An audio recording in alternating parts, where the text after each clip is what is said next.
Hello, welcome to the weekly docket. My name is Phil Silverman, owner of the Silverman Law Firm, your host. And today is February 8th, 2024, episode 4 of the weekly docket. And I'm joined by my co-host, Austin Black, who works out of our Dallas office. What's on our docket today, Mr. Black?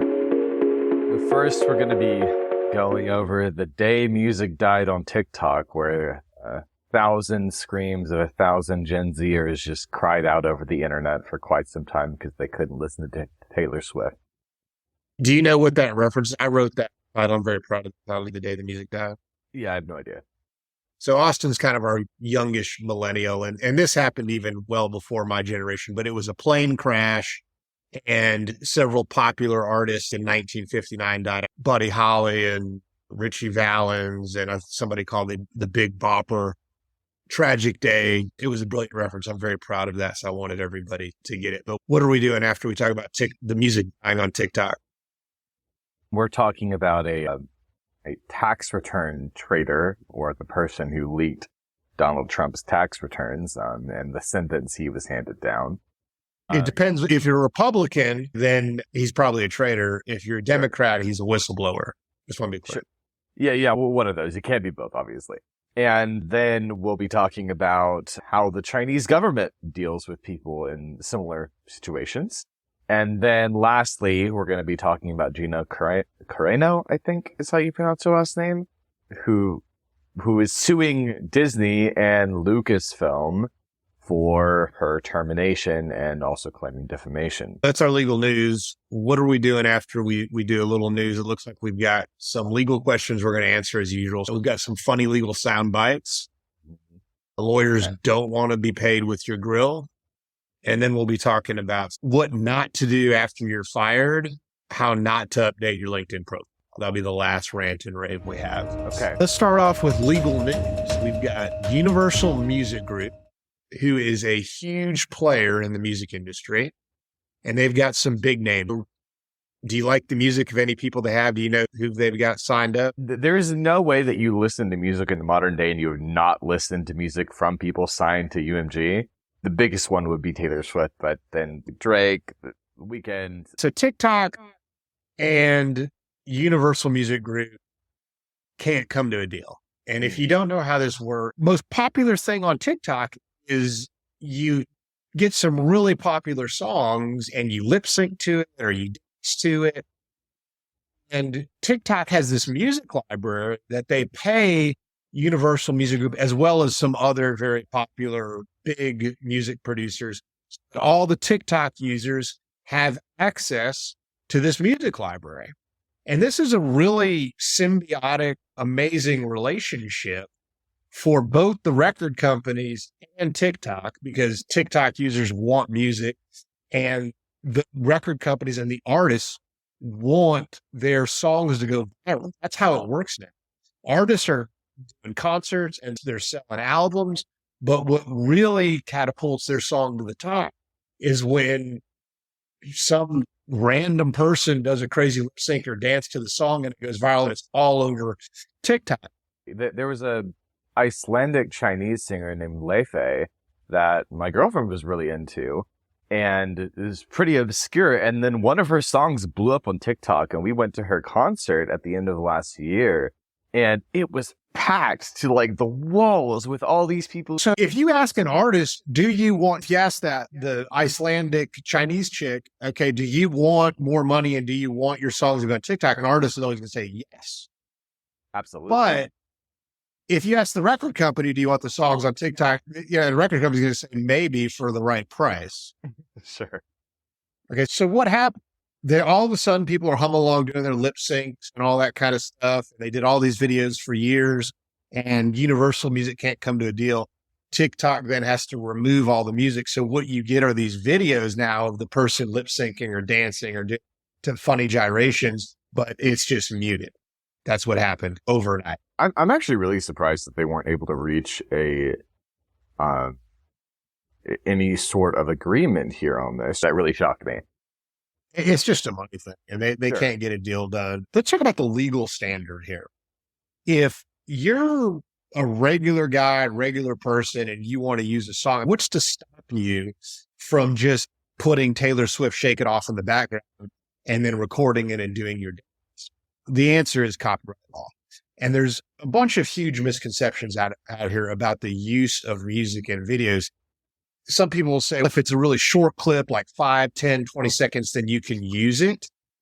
Not true. Complete urban myth. You can't take a Shake It Off song for 10 seconds, dance to it, and have a really short video and be good.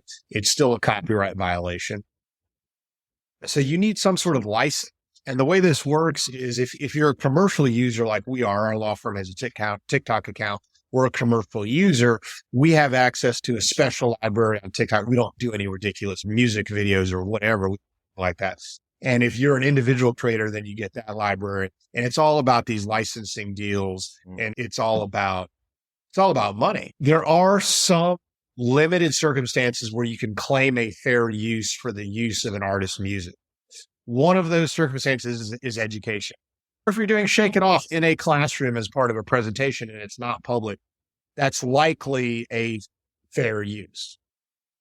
There's also documentary exceptions, but be careful. It's always a fair use. There's a famous Elvis Presley case where the documentary filmmaker did the whole thing with Elvis Presley, and the Presley estate sued the documentary filmmaker for copyright infringement. And the documentary filmmaker lost because the documentary had just Elvis all throughout the thing and all of entire songs. And the court basically said, you've done too much. This wasn't a commentary. You basically just included all the Elvis clips, right? Yeah. So be careful with that. Yeah. And it's interesting because not a lot of Americans tend to think that because we have fair use laws, that every country has them, right? And they don't have them. For instance, like Nintendo, one of the most litigious companies in the world, there's no fair use in Japan. And anytime like a new Nintendo game or something comes out, any person uploading gameplay or anything to YouTube always has to worry about Nintendo copyright striking their just gameplay because they don't have any fair use. That's a great example. And if you're a small business owner listening to this, because we see lots of small business owners out there with social media platforms, basically ripping off music and doing funny dances and putting it in their social media posts, that is a copyright violation. But you have to put it in perspective. And this is, by the way, this is close to a real world example. If there's a famous you may not be a Johnny Cash fan. I'm a huge Johnny Cash fan. And there's a famous Ring of Fire song. I fell into a burning ring of fire. My dad listened to that song all the time growing up, so I'm very familiar. He's very familiar with it. And Preparation H, which is a medicine for hemorrhoids, wanted the rights to the Ring of Fire song. And it got very close. I don't know if it was the agent or whoever it was for the Cash music. They were like, this is going to be an amazing deal. You're going to get paid all this money. And they're going to have Ring of Fire going on in the background of Preparation H. And I don't have to explain to you the joke. It obviously was going to be a very funny thing. And the wife or the widow of Johnny Cash, I can't remember when Johnny Cash died, shut it down. And she said, no, the Ring of Fire is a song about transformative love. And we don't want that image ruined by being associated with Preparation H. So if Preparation H had decided, screw it, I'm going to do a Super Bowl commercial with the Ring of Fire in the background anyway, I can assure you that the Cash family would have sued Preparation H. And it's the same thing if you're a small business owner out there doing this in social media. You're going to get sued if you don't have the license to this material. Wait, are you saying the song Ring of Fire is not originally about hemorrhoids? That's exactly what I'm saying. A common misconception. So surprising. I'm glad we've cleared that up.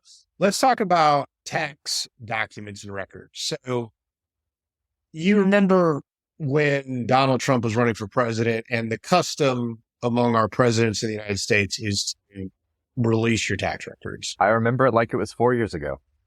Okay. So almost all the presidents have released your tax returns. Donald Trump didn't want to release his. All kinds of Phil, are they required by law to do that? No, Okay. absolutely not. Thank you for absolutely not required by law. Donald Trump did not want to release his allegations being maybe he didn't make as much money as he advertise. Maybe he used the tax codes for all of these loopholes, and that wasn't going to do well for his voter base. Who knows? But so this one guy, Charles Littlejohn, I mean, you've got to be really a Trump hater to do this. He purposely goes out there and gets a job as an IRS consultant, premeditated years in advance with the specific goal of leaking Trump's tax returns. And he also leaked other wealthy Americans' tax returns. I got to respect the dedication, regardless of whether you agree with it or not. Yeah, this guy was motivated to do this. So he does this, and that's how the Trump tax returns got leaked. So the guy committed a crime, just to be clear. Now, I can't remember what he was charged with exactly, but the judge does have some, I think she had a quote. The judge said it was an attack on our constitutional democracy. The New York Times, on the other hand, had a different take on it. The New York Times promoted him as a whistleblower. If you're a progressive liberal Democrat, this guy's a whistleblower. If you're a Republican, maybe the guy's a traitor. But he ends up, the judge threw the book at him. He gets 5 years in prison, which was the maximum sentence for these kinds of paper crimes. So, Mr. Littlejohn, I hope it was worth it. You're doing 5 years in Club Fed. And obviously, I agreed, and it's a fact that there's no legal requirement for you to release your tax returns if you're running for president. But the New York Times is using the term whistleblower here for the release of Trump's tax returns. It's such a strange use of that word, right? Because the definition of whistleblower, like just if you search on Google, definition of whistleblower, it's a person who informs on a person or organization engaged in illicit activity. It's clearly politically loaded. Sure. And legal definition of the term whistleblower, the key term being like illicit, illegal activities. Trump was relying on his right not to disclose his tax return. So the concept of whistleblower is obviously inflammatory. Nonetheless, Mr. Littlejohn gets 5 years. I just want to say, if he were in China, he'd probably be executed. And that's where our next piece is going. And this was a headline in the Wall Street Journal. Chinese banker gets to live, that wasn't the exact headline, but the banker gets to live another 2 years. The Chinese banker was sentenced to death for accepting bribes. I think he accepted $29 million in bribes. He did some insider trading. He did some other bad things. Sure. But who hasn't accepted $29 million in bribes every once in a while, though? Is it in China? They punish you by death. But we don't do that in the United States. If Mr. Littlejohn had been in China, they'd have killed him. Probably. I guess it depends on whose tax returns he leaked, right? That they would care about. Yeah. Sure. You're right. What's this guy's name, by the way? Former president of China Merchants Bank. Can you pronounce him, or should I take a stab at it? Tian. I don't know how to do the last name. Okay, Tim. Okay, Tim. Tim. You should do Yeah. Tim. Tim. The last name is Huiyu, so I'm not trying to pronounce that. Yeah. Tim Hogan Okay. gets the death sentence for that. And there's a quote in the journal is normally people that are given death sentences in China end up effectively living out life in prison sentences. But then the next part of the article is like, but in 2021, there was this other guy who got the death sentence, and within a month they executed the guy. He was the chairman of a state-owned Chinese debt management company, also engaged in some really illicit activities. China handed down the death sentence, killed him in a month. Do you know how long it takes to kill someone in the state of Texas, to execute someone in Texas? Isn't that like over 10 years? Yes, 11 years. The Chinese, they get it done in 1 month when they're ready to execute somebody. Yeah, and man, I don't know. Death penalty is such a can of worms, right? They've got the 2 years left. He got a 2-year reprieve from the death sentence. The Chinese court pointed out that he was repentant, that he returned all the money. And, so they're going to let him live for Still another dies, but he two. just gets 2 more years, right? They could kick the can down the road a little bit longer. Although Okay. the guy who was killed in a month, he really must have pissed somebody, the wrong communist off or something in China. So we have a list of things that they'll kill you for in China. Here's the list. If you're a soldier and you're a coward or you surrender, we'll kill you. They'll execute you. Okay, so desertion. Yeah. No. Jeez. Yes, I think so. I think if you desert in Okay. China, they will kill you. Okay. Embezzlement, which is what these two gentlemen did, these financial crimes, probably a form of embezzlement, bribery, things like that. So just common robbery. They'll kill you in China for common robbery. Is there like a monetary limit on that? I don't know the answer to that. Okay, I was just curious. I wouldn't count on any kind of high amounts there in communist China. Illegal possession of a firearm. Okay. You'll die for that.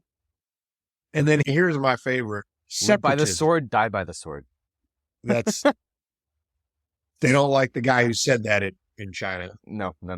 Okay. And then so you said separatism. Separatism. I had to look up what they meant by separatism. Okay.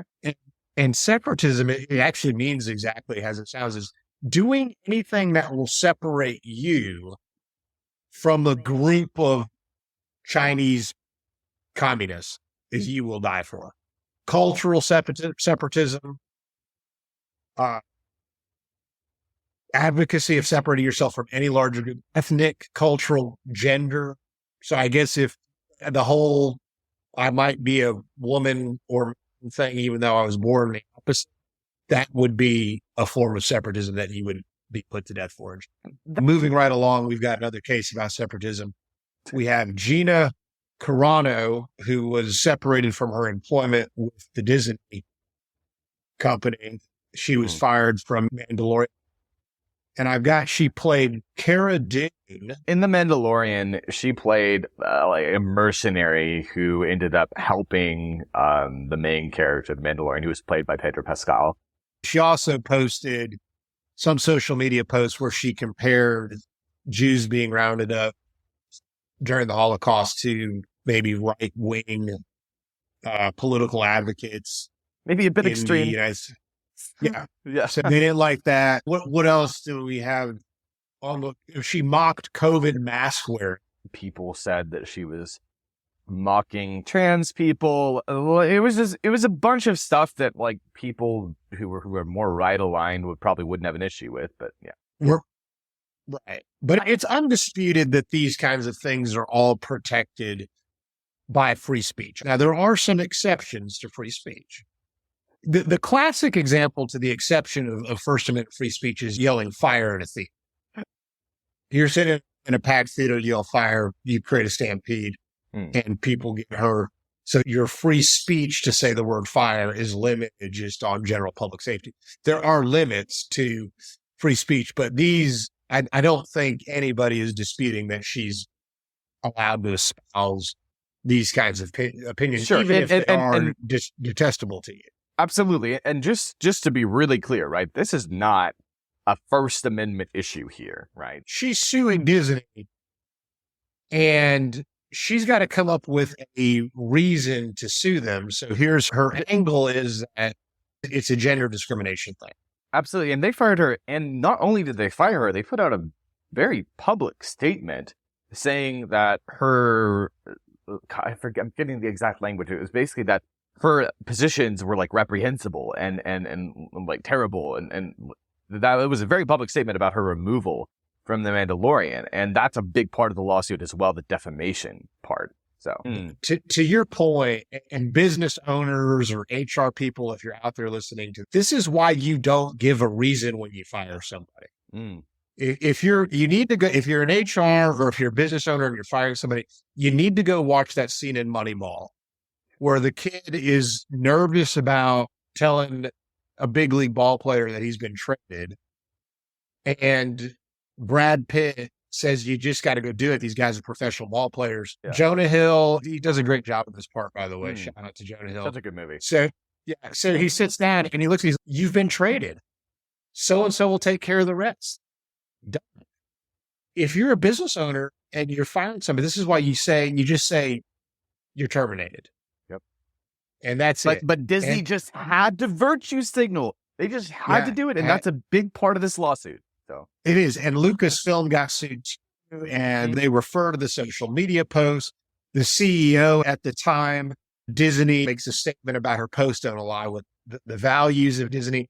When you do stuff like that, business owners or HR people, you're giving the employee ammunition to come back and build their complaint or their petition against you to sue you. Now, Disney may have so much money, they don't care. Or they felt like the virtue signaling was well worth the risk. But sure enough, Gina Carano comes back and she's suing for a California labor code violation, saying that there's been a whole lot of male actors out there that have been very public with their social media posts, and they didn't get fired. So therefore, gender discrimination. Maybe if during the hype of the Marvel franchise and Captain America and Iron Man are out there espousing their views on social media, maybe Disney's making so much money, they look the other way. Who knows? But let's answer some legal questions from people who are probably a little bit less fortunate than celebrities. And we've got a general question. We get this question all the time. Widows calling us. Husband dies, no will. Husband has children from a previous marriage. They bought a home together. The widow on the phone bought a home together with the husband, that was the second marriage for the husband who had children from previous marriage. No will. And the widow says, hey, I need to get this house in my name. Also, I'm sure you and the other attorneys that help out on intake and take calls get that one a lot. The answer is, and sadly, you have to tell the widow what? The only way she's going to get that house entirely in her, quote unquote, in her name. So what that means is, like, it's only her name on the deed, is if the children from her husband's previous marriage sign over their interest to her. Yeah. So the immediate sad news to the widow is, we're sorry, you've retained your one half of the community property. The other half are owned by your husband's children, some of which may be yours, some of which may have been from another relationship. And that always, the next question of how do I get into my name, like you attempted to answer, is if all the children like you, they can sign a deed over to you. But usually the children from the previous relationship are unwilling to sign the deed to the widow. But all is not lost for the widow. Not lost. The widow has what's known as a spousal homestead right that allows her to live in the property for a life estate. Could be another word. Right. Exactly. Yeah. Right. So widow can live there for a very long time. All right. Next legal question we have: PODs, payable on death, beneficiaries, survivorship. We get a lot of calls into the firm where someone dies, they were on a bank account of somebody else, and the person calling was listed as payable on death, listed as beneficiary, listed as survivorship. In those cases, do they need to do a probate? If that's the only thing they care about, then no. So no probate needed. Those bank accounts with beneficiary designations pass outside of probate. There may be, as you correctly point out, there may be other reasons that a probate is needed. Maybe you've got a house or other assets, other bank accounts without beneficiary designations. Mm-hmm. But be careful if you're out there listening to this and you're on bank accounts with other people. You really need to be careful how those accounts are styled and read the fine print. There could be beneficiary rights. There could be no survivorship. Maybe the account's just a joint account and there's no survivorship rights. So accounts can have all different designations, legal rights. So we'll read those. All right. Next one is, we had someone call in and say that a quote unquote friend of her in care of her for 5 years. Yes, the friend has been taking care of her financially for 5 years and had promised in writing to give her $10,000 a month, but all of a sudden he stopped paying. And she wants to know if she can enforce that. He's calling a contract of his promise to pay her. Does that work, Phil? Before we do that, let me break it down. If you have a mistress and the deal is your mistress gets 10 grand a month, and you may receive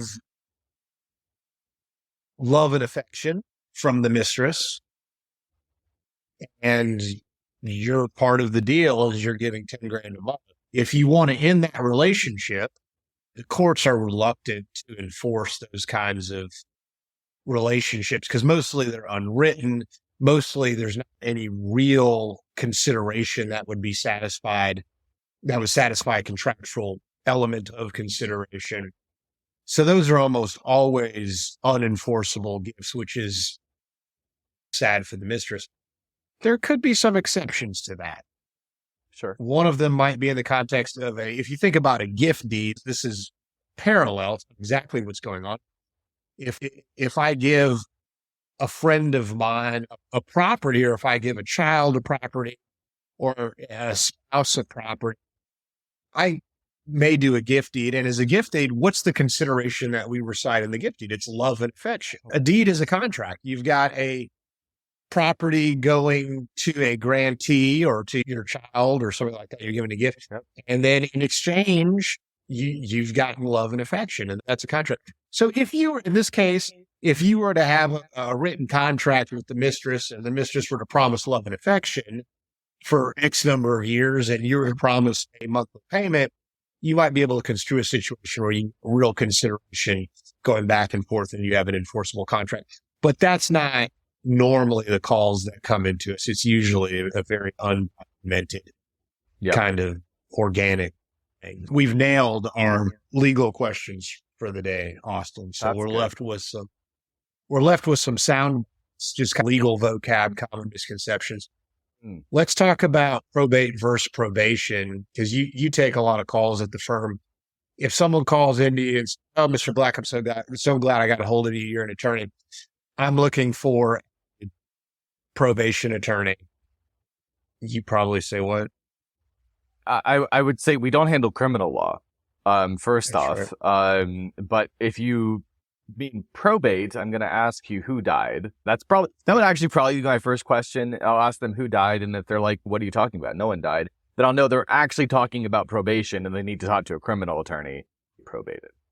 So common misconception, we're probate lawyers. We don't do probation law. I'm not even sure probation law is a thing. You're right. I don't think it is. I don't think anyone has a specific probation practice, but. Well, if you're a criminal, you've been let out, you've got some terms of probation, you're supposed to go see your probation officer or whatever, you're wearing your ankle bracelet. Sure. You violate some of those terms, you probably go back to your criminal lawyer and try to figure all that out. But that's not us.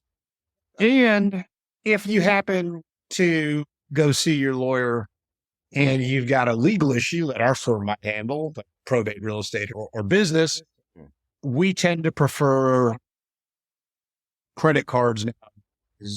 Maybe some checks. We don't love to take cash anymore. But here's what most lawyers will.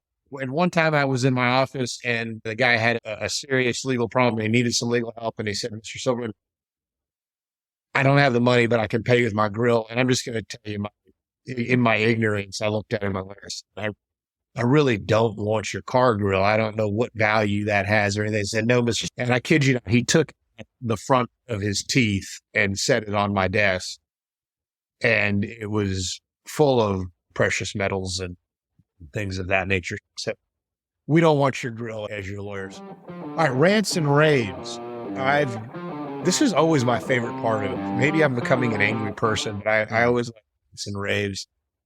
The first one we're talking about is, and I don't fire people at our firm. We've got another guy at the firm who's our firm supervisor, great attorney. He supervises lawyers. Sometimes, unfortunately, has to fire some of them.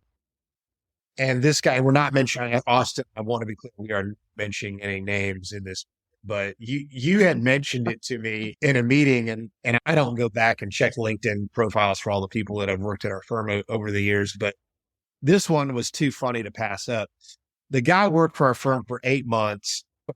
Our firm supervising attorney fired him, and on his LinkedIn profile for the Silverman Law Firm for 8 months, he had, and I quote, "culturally incompatible." Yeah, he put a reason for leaving the firm on his LinkedIn. And I've never once, for any job, seen someone on their LinkedIn put a reason why they ended that job, but he felt the need to. I don't even think LinkedIn has a field for that. Here's my advice to young lawyers out there. And by the way, the guy got fired because he wasn't working. Like Chris fired him. And I'm sure, knowing Chris, who's an avid Moneyball fan, Chris probably, I don't know if the guy was working out of the office or not, Chris probably called him to the office and said, hey, man, you're not working. You're fired. That case, if you're just going to say something clear that's clearly an offense worthy of being terminated for, you can do that. I promise you, Chris did not go into a long list of cultural incompatibilities with this gentleman. So again, my advice to young lawyers is you were at a firm 8 months. It didn't work out. It's certainly a bad look for future employers. You're going to have to own that. Don't put anything weird on your LinkedIn profile, or the next firm that you're looking to hire is they're going to not want to touch you with the tech poll or whatever. You need to come up with something a little bit better than culturally incompatible. And if that guy's out there listening to this podcast, no hard feelings. Just please change your, please. Take it off your LinkedIn and get yourself another job. All right, moving right along. And this one really burned me up this week. New proposed law that would allow the mentally ill in Canada to receive assisted suicide. This euthanasia. Yeah, euthanasia.